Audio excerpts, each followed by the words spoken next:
It is week 3, and one game, don't overreact to week 1. 2 games, now your league mates are overreacting, and you can get some great deals on the open market. We have 6 trade targets for you guys, a couple of sell highs as well.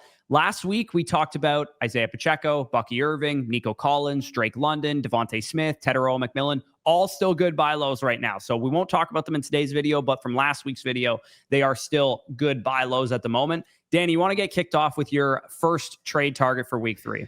Let's get the rabbit out of the hat. I mean, this is very, very clearly a value loser. This is a guy that I ranked as a mid-second round pick going into the season. First 2 weeks, hasn't really shown the efficiency. Now we get the news, Joe Burrow, he's going to be out for a prolonged stretch of time. 3 months is the expected. And I am buying Chase Brown based off the new market expectation rather than what I held for him coming into the season. Because I think for the most part, the market right now on Chase Brown is kind of like, hasn't been efficient this year. No Joe Burrow, he's probably a mid to back end RB2, I would say, in the market size.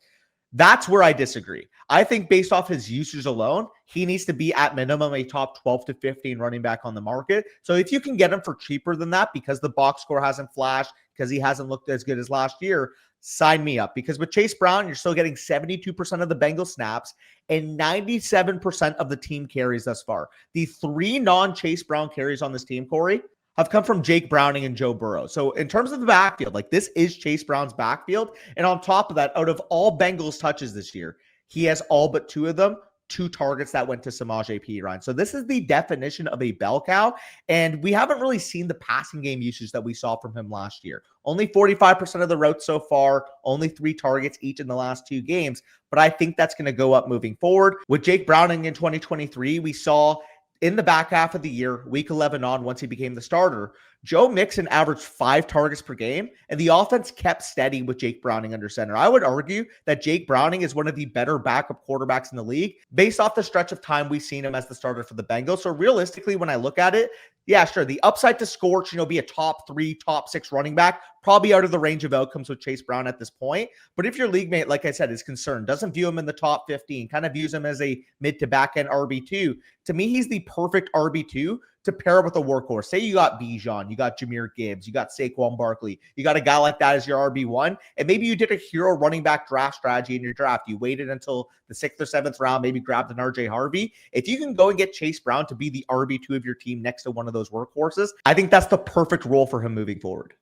Yeah, we have to adjust expectations. Like you said, he's not going to probably finish as a top 5 back like we would have expected him to if Joe Burrow had stayed healthy. But I'm glad you pointed out the Joe Mixon thing because he was RB10 when Jake Browning was the starter in 2023. And like you said, he was getting heavily targeted out of the backfield. And that's also where kind of Chase Brown made his money last season when he took over the starting job. So yeah, the workload is great. It's something that you feel really good about. You probably have to rank him among the likes of like Kyron Williams, Kenneth Walker, those type of guys now, but he still has the upside for big plays, receiving touches and that kind of thing. And like you said, Jake Browning probably would be better than 3 or 4 starters in the league right now, at least at the current state that they're playing. So yeah, I don't think the Bengals are going to disappear into oblivion. I still think they're going to be about a league average to below average offense, given that they do still have Jamar Chase, T. Higgins, and Chase Brown. So yeah, I'm definitely, it's funny you bring this up because me and you are both talking to Badaki in the Flock League. And the first guy I originally reached out to him for was Chase Brown. Yeah, it is funny that you mentioned that because the offer that I sent to him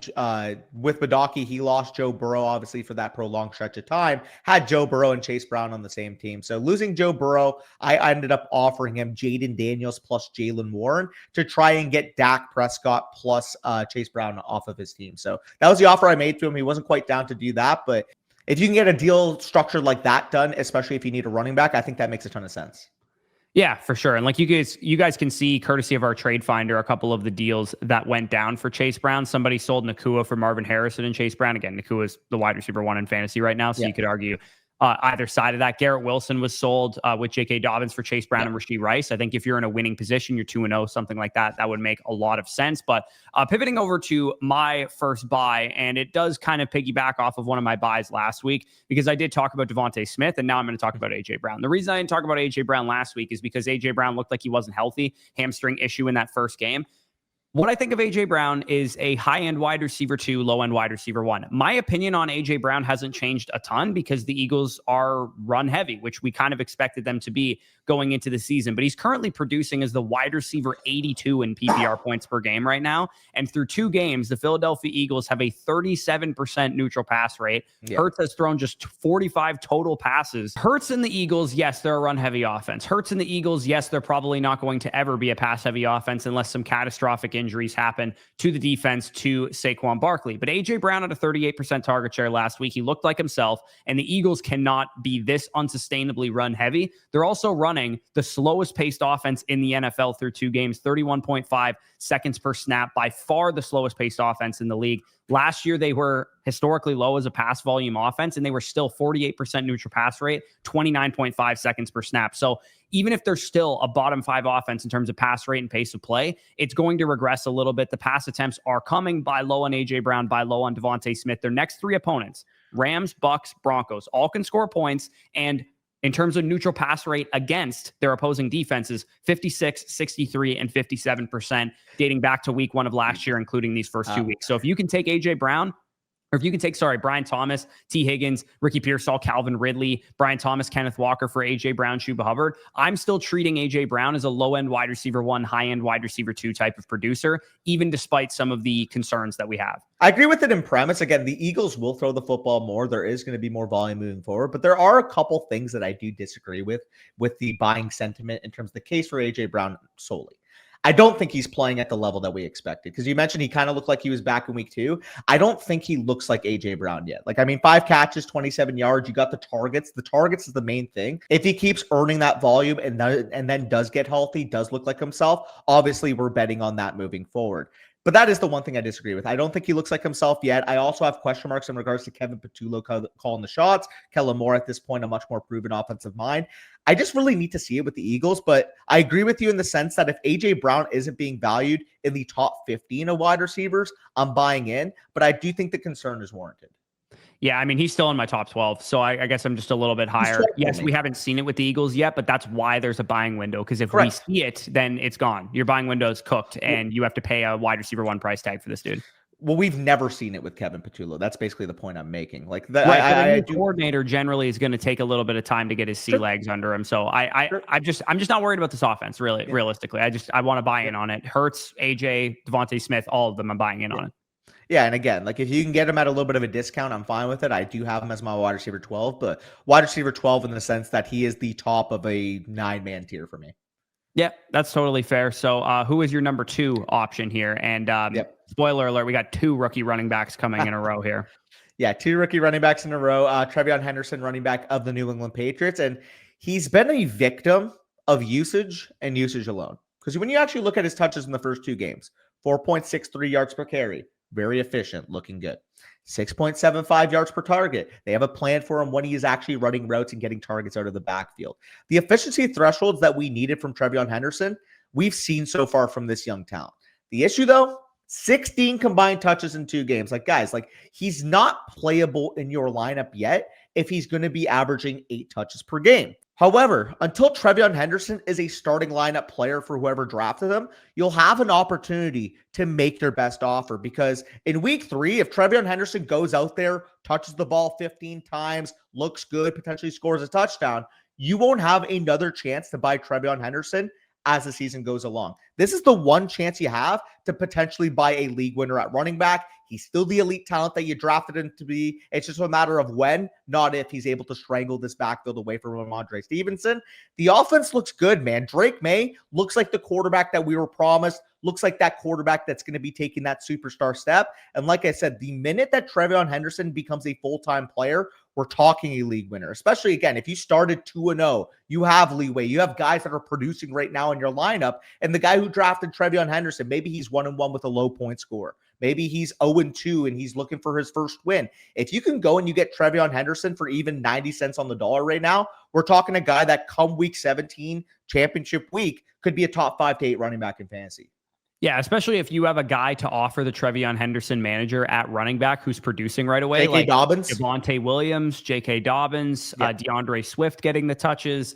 Jalen Warren, those type of guys, James Conner getting the touches, guys like that, I think all make sense as potential trade away for TreVeyon Henderson, because like you said, it hasn't really been an issue of if he looks good or not, or if the offense looks good or not. It's just that Rhamondre Stevenson is being a little bit of a pest, which was something that I was a little bit hesitant on TreVeyon Henderson coming into the season. That's why I wasn't really willing to put him at to like the 3-4 turn where he ended up going by the end of the offseason. I was a little bit more concerned that he would need to be like a 5th or a 6th rounder, because I did think there was going to be a little bit of a ramp up period in as far as the touches. And I have a rookie running back here as another guy that I'm buying into, and that's Ashton Jeanty, who I view as a back-end RB1 rest of the season. Because again, even despite what he's looked like and what our expectations were, I do think you have to down tier Jeanty a little bit. You can't say he's exactly the same guy that you drafted at the 1-2 turn right now. If we were redrafting, I would say he's probably more of a 2-3 turn type of pick. And I view him as a back-end RB1, despite the fact that he hasn't looked excellent so far. He hasn't looked like the 6th pick in the draft. It's a new quarterback. It's a new coach. It's a new system. It's an offensive line learning a new system, and it's a rookie running back learning the NFL. Looking back, it was kind of foolish to say that 2 Las Vegas Raiders were going to go in the top 15 of fantasy drafts. It's a slow start, but it should be expected, knowing that the Patriots beefed up their run defense. He had a bad game in week 1. The Chargers, one of the best run defenses in the league. He had a bad game in week 2. Jeanty looks solid on certain runs, especially. You see that 6th overall talent. But we know rookies typically get better as the season goes along, especially if you're 2-0, especially if you're 1-1 with a ton of points for the line, the coaching, the QB play, the young player. They will not look as bad as they did in October, November, as they did in prime time against one of the best defenses and best teams, honestly, the Chargers in the league. So the workload also dipped in week 2, which may present a buying window. I'm not expecting that to really continue. I think that eventually we're going to see more targets for him, 22% targets per route run in week 2. The snap share obviously up at 87% in week 1. If you can get Ashton Jeanty for Javonte Williams right now, which you can apparently on the open market. If you can take Garrett Wilson and Tootin to go get Jeanty like you can on the open market here. Zay Flowers obviously started off the season very strong. That wouldn't be a little bit closer for sure, but if you're in need of running back help, I definitely think that makes sense. Definitely send out some offers for him, because the Jeanty manager might be thinking they drafted a bust at the end of the 1st round, early 2nd round. Yeah, I mean, if that's the sentiment on him, absolutely be buying. Ashton Jeanty is still a guy that I'd be valuing as a top 10 running back rest of the season. The only reason that he's down for me for the most part is that the offensive line, like you said, is just not up to par right now. He's making people miss. He's creating yards after contact, but quite simply, the push up front right now isn't generating yards before contact, as we point out in terms of the cycle every year. In evaluating a running back, you have to evaluate what exactly he does above the expectation. If the expectation for the Raiders offensive line is that every carry he's going to get -1 yards, -1.5 yards because they're getting blown back off the line of scrimmage, that's going to be a lot different than, say, in Philadelphia when you have an expected 3 yards that the offensive line's generating you each and every carry. So I've thought Jeanty's played fine, but like you said, maybe there's a little bit more meat left on the bone for him as a player as well. Yeah, like if you look at the advanced metrics on Jeanty, it doesn't paint like a great picture of him. It's not like he's elite in rush yards over expected or whatever. Like he's his missed tackles forced per attempt is like 23%, which is pretty pedestrian for a guy of Ashton Jeanty's caliber. Like he's not playing at the level that he should be. But again, he's a young running back. A lot of dirty work right now too. He's 6th pick in the draft. It's a new system, a new quarterback, offensive line's learning some new stuff as well. So I wouldn't be too worried about it. Yeah. You weren't drafting Ashton Jeanty for September, but the person who drafted him might not know that. And that's why you're going after him. And that's why I kind of cooled off on Jeanty towards the back half of the offseason, especially from like a redraft standpoint, as I just looked at it. And I'm like, Christian McCaffrey by week 2, week 3 is just going to be so much more valuable. Devon Achane by week 2, week 3 was probably just going to be more valuable. I got close to putting Chase Browns and Bucky Irvings and JTs over Jeanty by the end of the offseason cycle, because I was worried about what this offense would look like through the first month of the season. And maybe the market's preference of Jeanty over Derrick Henry hasn't aged too well. No, including us. Yeah. And I did have Derrick Henry behind him. So that's definitely not a great situation there. But these rookie running backs, man, they're going to take some time. They're really young players. Don't be too worried about them. If you have them and you're getting lowballed, hold. If you can buy them, definitely go ahead and do that. Danny, you have a 2nd-year wide receiver and I have a 2nd-year wide receiver. So Brian Thomas Jr., I feel like everybody saw this one coming, wide receiver of the Jacksonville Jaguars. Not great so far this first 2 games. Yeah, in full transparency, when you mentioned A.J. Brown, this is the one wide receiver I disagreed with because one of the trades was them straight up. And I still do have Brian Thomas Jr. ranked higher. Look, I get it. Bad start to the year. 8.95 PPR points per game. And that's even in spite of the fact that he scored in week 1. So you take the touchdown off the board here. We're talking, what is that, 5.5 points per game at this point? Not what you wanted to see from Brian Thomas Jr. However, it's simple as this.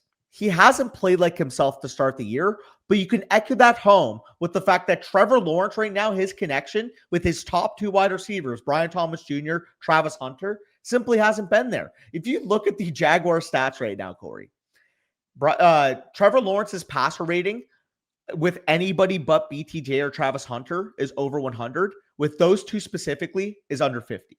I think regression is going to happen. Those two players are going to start playing better. Trevor Lawrence is going to start connecting with them, and we're going to start to see this offense really take a flow. It's not for lack of trying, because Brian Thomas Jr., his usage indicates that there's so much more meat left on the bone for him to get back to the level he was at the end of last year. By the way, end of last year, 23 points per game after the bye week. We see from Brian Thomas Jr., he's playing 97% of the team routes, 26% of the team targets, 46% of the team air yards. It's just as simple as the fact that him and Trevor Lawrence haven't connected. So the fact of the matter when it comes to BTJ is I'm willing to bet on one of the best wide receiver talents in the league who did, like I said, what he was able to do at the back end of last year as a rookie wide receiver. And he's going to just simply play better. Like, that's really my take on it. He's got to play better, and I believe he's going to. Yeah, exactly the same pushback you had on AJ Brown is the same pushback I have on Brian Thomas Jr. is that he doesn't look like Brian Thomas Jr. to me. And that's the thing I'm actually worried about, because we've also heard he's kind of dealing with like some kind of wrist injury or something. And it does bode well for him that Hunter, it looks like his usage is going to be varied week to week, how much he's playing on offense versus defense, which obviously hurts Hunter, but it does probably help Brian Thomas Jr. Like I said, it's fine. You want to say, okay, he's probably going to regress because Trevor Lawrence is, probably going to connect with him at a higher rate. I just haven't been impressed with Trevor Lawrence either. And that's kind of part of it, is like, if I'm going to go after one guy who I think can just straight up play better, I'm going to go after AJ Brown, who I believe in the offense more. Yeah. I'll just counter with this. Hey, AJ Brown, if we were getting 73 pass attempts through 2 games, we would be talking a different expectation. We'd be talking about legitimately a top 3 to 5 level wide receiver expectation. The fact of the matter with BTJ is, even despite them not connecting, Trevor Lawrence has thrown the ball 36.5 times per game, 73 attempts in 2 games. You're just not going to be able to get that type of volume in Philadelphia, in my opinion. No, you won't. You're right. But if we were getting 73 pass attempts per game out of AJ Brown, we wouldn't even be close. AJ Brown, I could argue he'd be in the tier with Neighbors and St. Brown right now. I could argue he'd be in the tier with CeeDee Lamb and Puka Nacua if he was getting 73 attempts through 2 games. Yeah, well, that's precisely my point on AJ Brown, is that the second they start throwing, his value is going to correct itself. I just don't think they will. That's my issue. They might not. They might not. It's very reasonable to say that. But there's, no matter how run-heavy of an offense you are, there's going to be pass attempt games where you're over 30, given game script and that kind of thing. So I just think that in the next 3 games, that corrects itself for AJ. But the last guy that we can talk about here is Ladd McConkey, who's also a second-year wide receiver for both him and Brian Thomas Jr. Again, you have to adjust expectations. Do I think they're wide receiver 1s in fantasy anymore? I could argue that they're probably not, but Ladd McConkey, even if you call him a high-end wide receiver 2 going forward, he's performing like a wide receiver 3 or 4 in fantasy. So you have a buying window there. We have to adjust some expectations, but we all thought that this was going to be a run-heavy offense, or at least for the most part, everybody thought that Herbert and Hampton were he's going to be handing the ball off like crazy. Man, John Harbaugh and Greg Roman are letting this guy cook. A 73% neutral pass rate in the first 2 games. Yes, Ladd McConkey's not a 28% target share guy like we thought he was going to be, because QJ's playing well. Keenan Allen's carving out actually a team leading 28% target share. The bright side is that Keenan Allen September is going to be the best that you see Keenan Allen. So as the season goes along, he's like 34 years old. Attrition's going to set in. He's going to get banged up. He's probably not going to look as good down the stretch as Ladd McConkey will, because he's a young player. The Chargers are the polar opposite of Philadelphia right now. There is plenty of room for these guys to all eat. They're number 1 in neutral pass rate, number 4 in fantasy wide receiver usage as a whole, as a team, expected points for the position. The ball just simply hasn't bounced Ladd McConkey's way yet. And that first game against Kansas City has a touchdown, hit his hands, a little bit overthrown by Justin Herbert. He is a top 18 graded wide receiver by PFF. He's playing well. You just simply want pieces of this offense right now. And Ladd hasn't had the big play. QJ catches a 60-yard bomb last week. Keenan Allen has scored in back-to-back games. It hasn't bounced Ladd McConkey's way. And that presents one of the biggest buying windows in fantasy right now. Let me ask you guys watching right now, in all seriousness, are you ranking Quentin Johnson and Keenan Allen as top 12 wide receivers for the rest of the season? No, and they're scoring as top 12 wide receivers. Wide receiver 7 and wide receiver 12 in PPR points per game right now in fantasy football. Keenan Allen, number 12. Quentin Johnson, number 7. Ladd McConkey, 37. Look, Corey, if I were to ask you that one of these wide receivers would be the wide receiver 7 in points per game, and one of these wide receivers would be the wide receiver 37 in points per game, Ladd McConkey would have been the 7, and either of those wide receivers actually would have fit the 37 bill. Yeah. Let me ask you this. Where is Ladd McConkey in your rest of season wide receiver rankings, and who's immediately behind him? I'm just curious because I haven't moved him much at all, to be honest with you. So I am wrestling with this tier right now. It's a very close one for me. I'm curious on your thoughts. So it's almost like a 3-man tier, possibly 4. Again, I have AJ Brown technically as ahead of the next tier right now, but JSN, BTJ, and Ladd McConkey to me are like the guys next up after the elite guys. Yeah, which is exactly. I have JSN ahead of those guys because I do think you have to put some respect on what JSN has done, and maybe you could argue that Zay I might have to move him up a or tier. somebody who's in the next tier down could be potentially over Ladd McConkey on the open market. I just think, like I said, Ladd McConkey, like by the end of the season, we're going to look at this receiver core and it's going to be 26% target share Ladd McConkey, 21% target share Keenan Allen, 19-20% target share Quentin Johnston, not 28, 23, 23 like it is right now. It's going to adjust itself. Ladd McConkey's the best receiver on this team, and QJ and Keenan Allen are running hot on big plays right now. Yeah, for sure. I totally agree with you. I have Ladd McConkey actually in the FSC Listener League, and it's funny because I talked about Drake London last week. He's on that team. I talked about Ladd McConkey this week, or you talked about Ladd McConkey this week. He's on that team. So hopefully I just start seeing a boatload of fantasy points come my way soon. Yeah, and like some of the trades you can pull off for McConkey right now, someone's selling Javonte Williams for him. Josh Jacobs was sold for Ladd McConkey plus Quinshon Judkins. Bill plus Jacoby Myers for Ladd McConkey. Like, that's the perfect move. If you got those guys as depth pieces, you can go buy low on Ladd McConkey. Like Michael Pittman and Jalen Warren sold for Ladd McConkey. Like, those are very, very easy trades to make. Anytime you can go after any guy that we talked about in this video, whether it's AJ Brown, Brian Thomas, TreVeyon Henderson, Ashton Jeanty, Ladd McConkey, Chase Brown, whoever we talked about, anytime you can take one of your starters who's weaker than the guy that we talked about, plus a bench piece who's overperforming, like, for example, the sells that we're about to get into, Quentin Johnston being a good example of that, using those type of guys and tiering up to your starting lineup, because ultimately your starting lineup's going to win you the championship if you win your championship this year. You can have depth. Depth is great. But like, I had Jamison Williams and Breece Hall on my bench in our listener league last year in the finals because I had tiered up, made trades throughout the season to go get Malik Neighbors, to go get Bucky Irving, to go get a bunch of guys that were available via trade. So definitely take advantages when you can, and don't be satisfied. You start 2-0 and you see the Ladd McConkey manager 0-2, go make an offer. Yeah, get creative, do your due diligence. That's our favorite thing on this channel. And we always talk about it from a dynasty lens, like do your due diligence, see what they're thinking about this asset, see what they're potentially intending to do this year. Are they trying to compete? Are they trying to tear it down? You know, we always say that from a dynasty lens, but I also think it applies to redraft because the sentiment a person has on their players when they're 2-0 versus when they're 0-2, it's the emotional factor of fantasy football. Simply put, from a human emotion perspective, someone's going to feel worse about something if they see 0-2 rather than 2-0. Just even with one the good week. That's all it takes sometimes for a player to, accumulate value or whatever. It could be like week 9 and they could have 8 great weeks in a row, but the second they have one bad week, people are going to start to feel a little bit worse about them. It's just the way that redraft works. Is the market is always fluid. It's always changing. You want to talk about some of these sells? Pretty straightforward. The opposite argument to Ladd McConkey is the argument against Quentin Johnston. They've run hot on big plays and touchdowns. He and Keenan, very much wide receiver 3s rest of the season. Very usable options. You could feel good about them. You can throw them into your flex spot and feel great that Herbert's just going to keep cooking and keep throwing the football. But Quentin Johnston being the wide receiver 6 or whatever he is, 7 in fantasy points per game, 20.4 PPR points per game right now, and Keenan Allen being a top 12 receiver with 18.5 points per game, it's just not going to continue. It's not going to continue. Ladd McConkey's the best receiver on this team, and they're going to kind of adjust their numbers as the season goes along. So if you can take Quentin Johnston plus Bucky Irving and go buy low on Ashton Jeanty and Nico Collins, go ahead and do it. If you can take Quentin Johnston plus a bench running back, go buy low on Amari and Hampton or TreVeyon Henderson, go ahead and do it.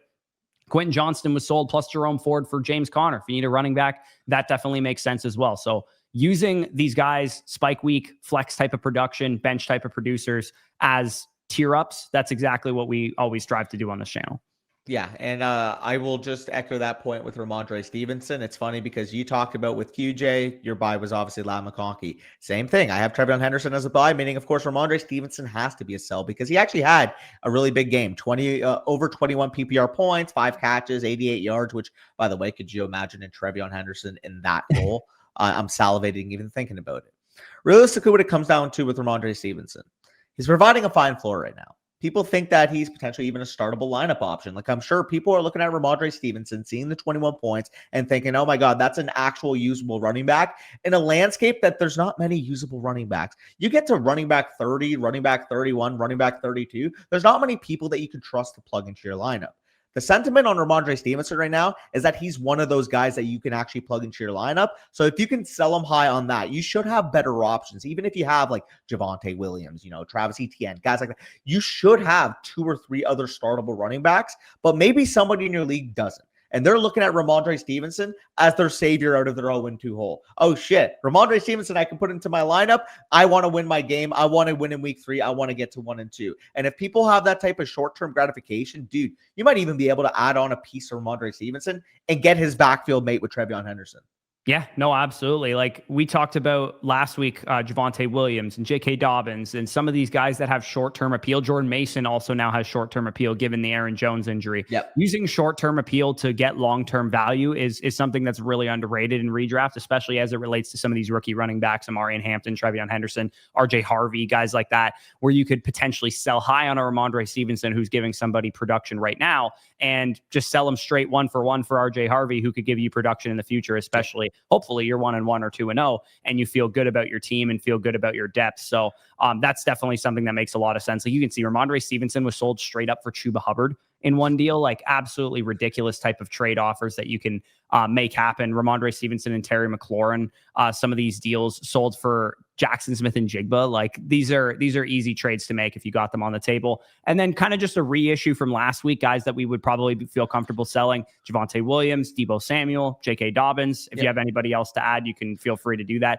Anybody really coming off of big weeks and big performances who maybe thought of in the open market and the lens of your league mates as maybe better than what they are. Well, I'll tell you one for free right now, and it's funny because I picked him up off of waivers in the Flock League for $3 last week, but Wan'Dale Robinson just had a huge game. And do I think Wan'Dale Robinson is deservedly a riser? He's a better fit in that vertical slot role, playing with Russell Wilson, working down the field. Because, I mean, like we both thought that Wan'Dale Robinson had more meat left on the bone for downfield usage. He just wasn't kind of used like that in a Daniel Jones offense. However, even though I'm higher on Wan'Dale rest of the season than when I was, he's the wide receiver 8 in points per game right now. If you can take the wide receiver 8, and like I said, he's coming off a 28-point week. He's coming off a week where Russell Wilson looked great. The sentiment on the New York Giants offense right now, despite, the Cowboys defense maybe actually having more question marks than anything, is that the Giants offense can support this offense moving forward. Malik Neighbors looks like a high-end wide receiver 1. Wan'Dale Robinson is the clear number 2 on this team, and Russell Wilson is viewed as the type of quarterback right now that can support both of them. So if you can take Wan'Dale Robinson and up tier using him, people are going to see wide receiver 8. People are going to see a useful lineup player. He's the perfect 2-for-1 package type of player. Yeah, and same goes for a guy like Marquise Brown. If Worthy gets ruled out again this week, you can use him. Keon Coleman, I know he had a down week 2, but the Bills blew out the Jets, and he had an awesome week 1. People are still going to be excited about him. So yeah, lots of guys that you can use. Yeah, Jacoby Myers is a good option. He's getting good targets and that kind of thing. So yeah, make some trades. Don't sit on your team and go, I'm 2-0. My team's ready to win the championship. Try and make improvements where you can. You got a weak RB2, go try and upgrade to Chase Brown or Bucky Irving, some of those guys. You got a weak wide receiver 3, see if you can get Brian Thomas Jr., Ladd McConkey, Drake London, somebody on the open market that's a buy low right now. And I can speak this from experience. In the Flock League last year, I started out 3-0. I had the best team in the league. And then injuries happen. And guess what? You can't predict when injuries will happen. Just because you're 3-0, just because you're 2-0 right now, and you think you are so far ahead of the rest of the league, you have to be able to be willing to get ahead in case the worst case scenario happens, because I can relate to that. Yeah, no, absolutely. So if you guys want to make some trades, best tool available out there is our trade calculator and our My Teams feature. Using our trade calculator, you can customize it to your specific league settings. You play in a 2 wide receiver, 3 flex league, it'll adjust for that. You play in a 2 wide receiver, 1 flex, 10 team league, really shallow, it'll adjust for that and value those hammers highly. So definitely check that out. That is over on flockfantasy.com. You can use the promo code FSE to get started, and you can start your 7-day free trial today. You can still get our season pass, which is available right now. That'll cover you till the end of the fantasy football football season. If you're just a season-long redraft player, it's the perfect product for you because you get a nice discount. You get to use those tools. You get to get our rankings, weekly start sits, rest of season, all that good stuff for the rest of the year. And of course, you can get a team review. If you sign up for an annual Mother Flocker package, you get a free team review voucher, and then we will review your team live on either our Monday or our Thursday stream throughout the season. So if that interests you, check it out. Link down below in the pinned comment. Like, comment, subscribe if you enjoyed this video. But with that being said, peace out, and we'll talk to you soon.